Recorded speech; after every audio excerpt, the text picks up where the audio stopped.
I am not looking forward to, and kind of looking forward to this episode. At the same time? At the same time. So today we're gonna do Scotch, something I'm not a huge fan of, but you enjoy. Yes. Your single malts. So today we're gonna try 3 $100 bottles of Scotch, and then also try it in a Bobby Burns cocktail. Because why not? Because we can.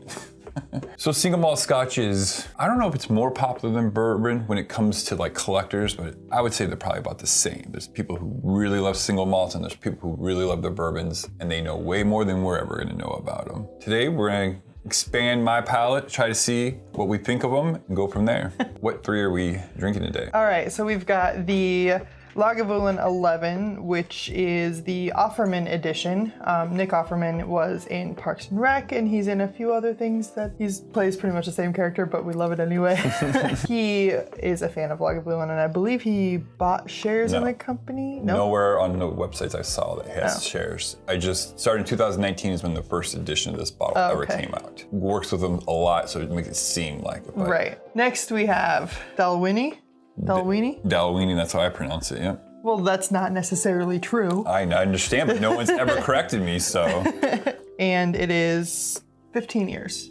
And it's from the Highland part of Scotland? Yes. Lagavulin is an Isla, Yep. and Dalwhinnie is a Highland Park. Correct. And then we've got Oban.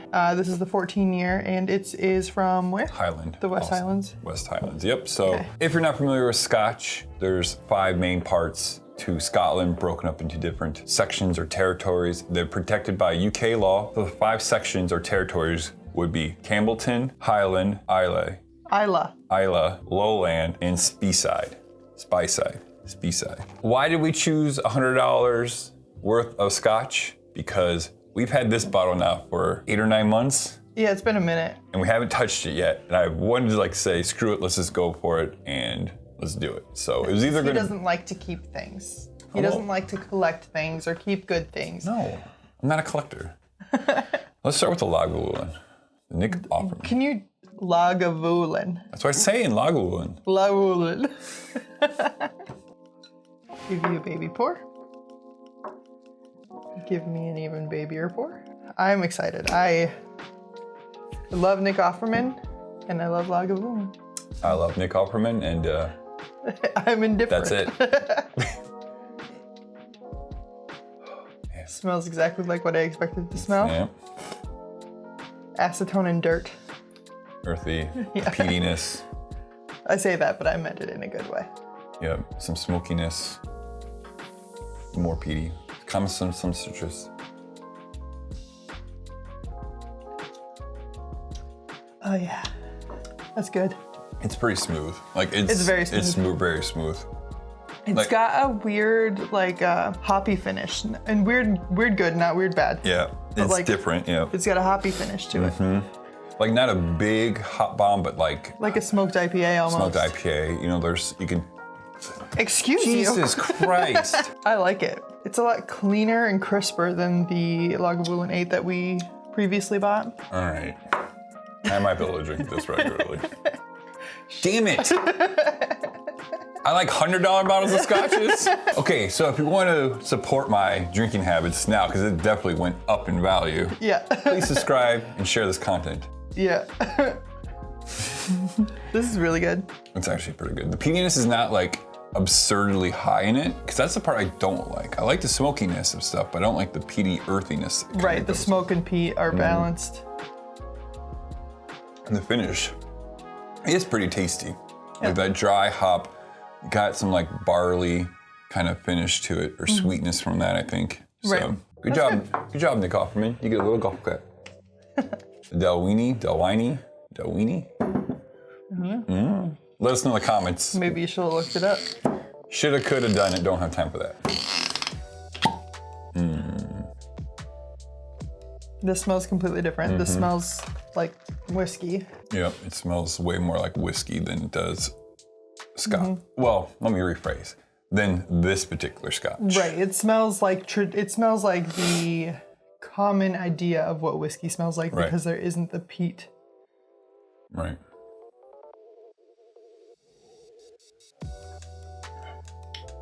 Oh, that's nice. Oh yeah, I can drink that. Yeah. Easily. It tastes like hay though. It kind of does. Like on the back end. Yeah, and I don't mind it. It's different, but it's got some citrus notes. Like I used to go to my grandparents' farm and we would climb around in hay bales. Yeah, I definitely get that. That's what this tastes like. I like it. It's peppery. Yeah, I kind of like that upfront finish or upfront taste. It's peppery, like you said. There are some like toned citrus, kind of orange. Yeah. Maybe a little bit. It's just very grainy. Yeah, maybe that's really what I'm tasting then. Yeah. Another bottle added to one that's acceptable by Carl Busch. Ooh. The whole world is going to open up now. The fall cocktail menu is going to be entirely Scotch now. I know, let's not get too crazy. Oban. I just like the name. I just really like the name. It's simple. This one is the most citrusy out of all of them. Yeah, I agree with that. So again, this is from Highland. So these two should be similar in taste. In theory. In theory.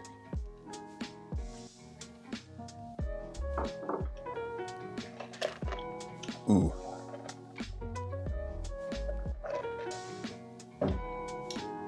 That one's spicy. Like almost like hot pepper spicy. It doesn't taste like hot peppers, but it has that feeling. Yep, I get that. Because like, kind of thinking margarita, like not like just tequila, but certain types of tequila kind of have that same kind of undertone as this. And I think that spicy notes is kind of what is hitting them. Right. I think this is my least favorite of the three. It's not bad, but it's not as sweet and it's more bitter. I agree with that. It's definitely, I think, less flavorful than these two.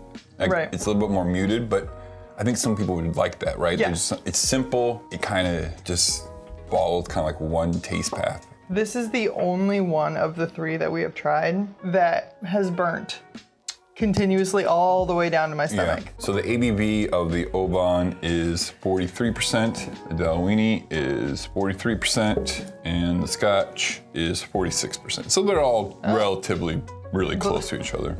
The Scotch is 46%. The Lagavulin. Lagavulin. Correct. It's 46%.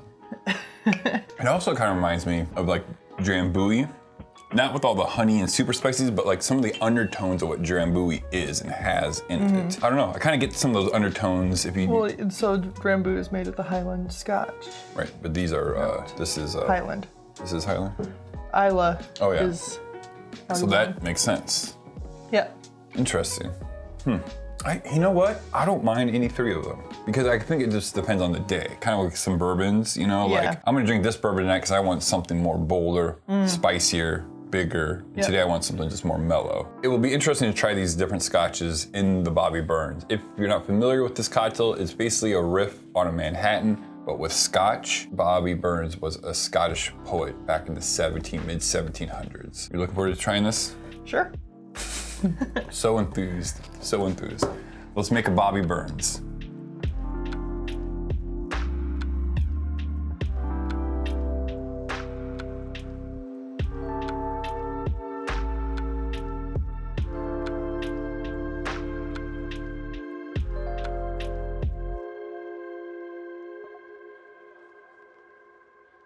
Just like our past couple cocktails, this is really easy to make. There's 3 ingredients, stirred down, and a nice little lemon zest. I threw it away. You could probably put it in there if you want, but you just expressed it and threw it away. Yep, exactly. Just like how I express my feelings. Just throw them away. So I said earlier, this is a riff of Manhattan. I don't know who created this cocktail meant it to be. I guess it's a similar ratio and build as a Manhattan. I really like the golden hue of this cocktail. Yes, it's very pretty. Kind of matches the wood nicely with our bar. The sticky wood that has sticky all over it. Well, I didn't know sticky had a color until now. Okay, let's go drinking. Let's try this guy. He's so... Whoa.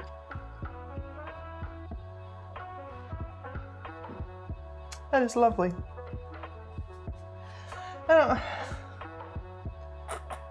There's some honey notes. The whiskey is very good. Ooh, It's citrusy. Yes. I don't... You just see the hard eyes? This is It's really good. You can still taste the Scotch. I bet the Koki plays a really big part of some of the flavor matching profile with this. If we use like Antica or Dolan or... I think the vermouth would make or break it. Yes, and then big Benedictine, you can taste like some of the herbal nutty notes in there. It's really well balanced. I do get some smoke. Yep. Not a whole lot. Time will tell whether or not the smoke that I'm tasting is going to be a giveaway or not. We'll see in about 5 minutes. Or right now.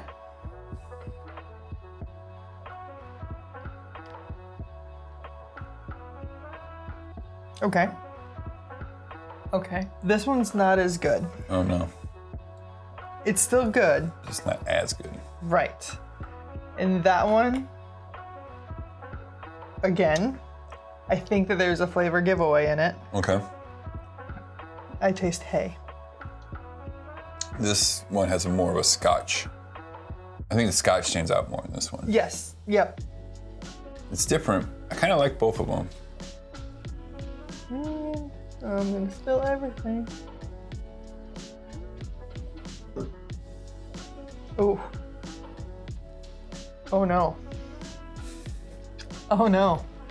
That's good. But now all my thoughts are shot. Oh no. Oh no.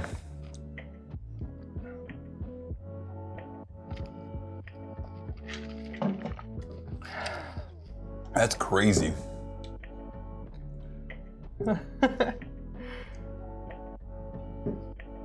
Hang on. Yep. Then you're just going with that? Yep. I mean,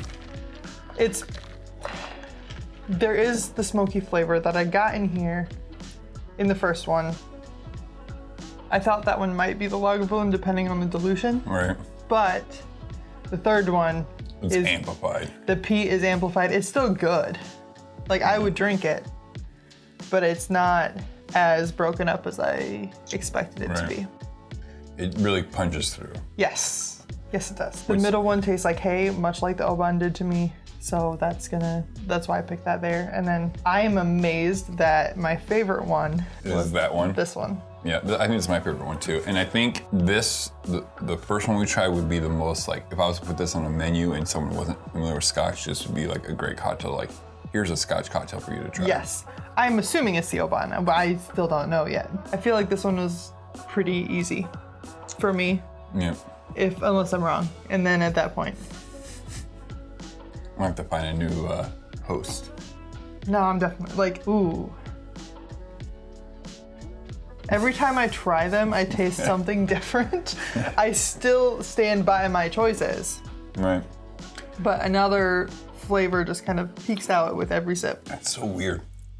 This one is the most flavor just going. It is a roller coaster ride cocktail. You're right. Okay. I was gonna see if she good like the last minute swap. Absolutely not. There's no last minute swap. These are very straightforward Yes. with the Scotch they had. Yes. Now I want to know, what does a Bobby Burns cocktail taste like with a $40 Scotch? So yes, this cocktail I think is really good. Yeah. Just use a Scotch that you like, and you will really like this cocktail because everything else it's really well balanced. There's just enough sweetness. There's enough more herbal tones in there. Yeah, basically everything that is added to the glass. This is one of the few cocktails I've tried that everything in it seems to make everything else better. It magnifies and collects everything in a way that I haven't really experienced before. Sure, it does. Everything enhances each other and marries. It's a happy little menage a trois. Yes. Did I say it right? Yes. Woohoo! Now, am I a Scotch guy? That's a real question. I enjoy all three of these, And again, I think now that us starting this YouTube journey, we're pushing our palates more. Oh, absolutely. And I started more. to drink bourbon on purpose. Right. She ordered an old fashioned at the bar the other day, and I almost like, who are you and what did you do with my wife? Because I might love you more. Did you hide her really well so the cops don't find her? Yep. These are great. Okay, let me rephrase. I enjoyed these, and I think they're great. And I'm glad now we have them. And one of these, you know, would I be mad like, hey, you want to drink some scotch tonight? Pick one of the $100 bottles and let's drink it. You know. But what was the Grand Reserve from the Glenlivet? That one wasn't that expensive. Oh, the Caribbean rum. Oh, that's good. Try that one in a Bloody Mary. It will knock your world. Don't waste it in a Bloody Mary. It's good without it. It's only $40. Well, fair. I am more accepting to scotch today than I was a year ago, and definitely 8 years ago. So, again, it just shows you keep trying new things, pushing your palate, things are going to open up and change. Definitely try this cocktail. Let us know what single malt scotch you like to enjoy. We'll definitely probably do a round 2 and 3 and 4 at some point. Oh yeah. Because there's so much more out there. Next Total Wine Adventure, we'll have to see affordable single malts. Try this cocktail. Let us know what single malt you use.